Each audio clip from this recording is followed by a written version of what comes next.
ঢাকা শহর আইসায় আমার পরাণ জুড়াইছে। বৃত্তকে নিয়ে আজকে বের হয়েছিলাম পুরো ঢাকা শহর ঘোরার জন্য। পুরো ঢাকা শহর না আসলে।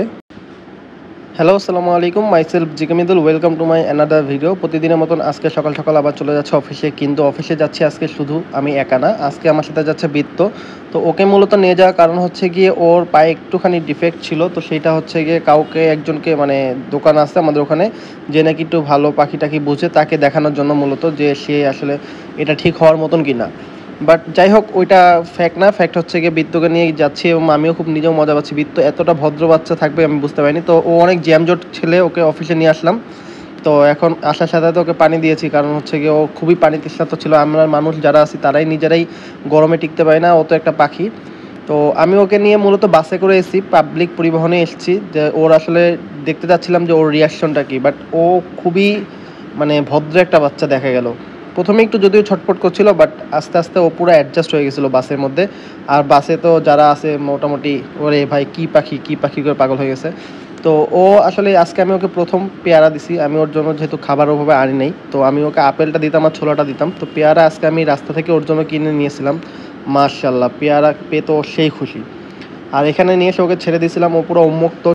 যদিও বাসায় ও উন্মুক্তই থাকে, তবে সেটা আমি যতক্ষণ থাকি ততক্ষণ পর্যন্ত। তো ওকে আমি নিয়ে আসার পর থেকে আমি ওকে সারাদিন এখন পর্যন্ত অবজার্ভ করি নাই যে ও সারাদিন কী কী করে। তো আজকে ওকে আমি আমার সাথে রেখে তারপর সারাদিন একটু অবজার্ভ করতেছি যে ও আসলে সারাদিন কী কী করে। বাট ও সারাদিনের মধ্যে দেখলাম যে কিছুটা সময় ও চুপচাপ থাকে, বাট ম্যাক্সিমাম টাইম মানুষ না দেখলে ও খুবই চিল্লাচিল্লি করে। তো ও খুবই মানুষ ফ্রেন্ডলি। আর হচ্ছে গিয়ে মানে খুবই মিশুক টাইপের পাখি। কেউ যদি মনে করে যে হচ্ছে গিয়ে একটা শৌখিন পাখি মানুষের সাথে মিশার মতন পাখি পালবে বা টেম করবে, মানে নির্দ্বিধায় বলা যায় সেটা হচ্ছে সানকনুর। মানে সানকনুর ওদের মতন এত ফ্রেন্ডলি আমি জানি না। যে মানে ও তো আমার কাছে ছোটোবেলা থেকে হ্যান্ড ফিডিং ছিল না, তারপর ও এতটা জোস মানে আমার সাথে ইন্টারাক্ট করে, কিছু বলার নাই। আর ও খুবই মানে সুইট একটা পাখি। তো ও এর মধ্যে ওর হার্নেস যেটা ছিল সেটা নিজেই লক খুলে ফেলছিল, এবং বাট এটা অফিসে যেহেতু গ্লাস প্রত্যেকটা জায়গায় লাগানো,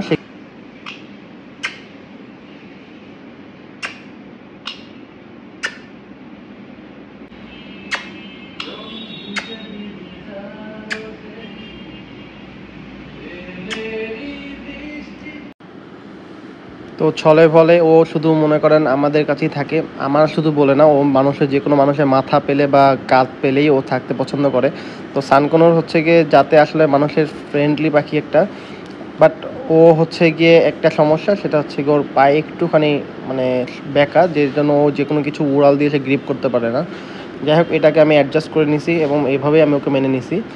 আর ও দেখেন বাইকের মধ্যে ওকে বাসায় নিয়ে যাচ্ছি। ওর জার্নি আজকের মতন এখানে শেষ। কি সুন্দর বাহিরের প্রকৃতি দেখতেছে এবং একদম বাচ্চা ভদ্র বাচ্চা মতন বসা। যদিও ওর পায়ে আমি হার্নেস লাগে, বাট হার্নেস আমি ওকে ঢিল দিয়ে রেখেছিলাম। তারপরে দেখেন কত সুইটভাবে ও মানে রাইডটা জয় করতেছে, সে এনজয় করতেছে। তো ফাইনালি আমরা বাসার কাছে চলে আসলাম এবং পাঠাওয়ালাকে তার ভাড়া দিয়ে আমরা এখন বাসায় চলে যাব। সারাদিনে যেখানে ওর প্লেস থাকে সেখানেই। তো সবাই ভালো থাকবেন, সুস্থ থাকবেন, টাটা, আল্লাহ হাফেজ। আমাকে মৃত্যুর জন্য সবাই জন্য দোয়া করবেন।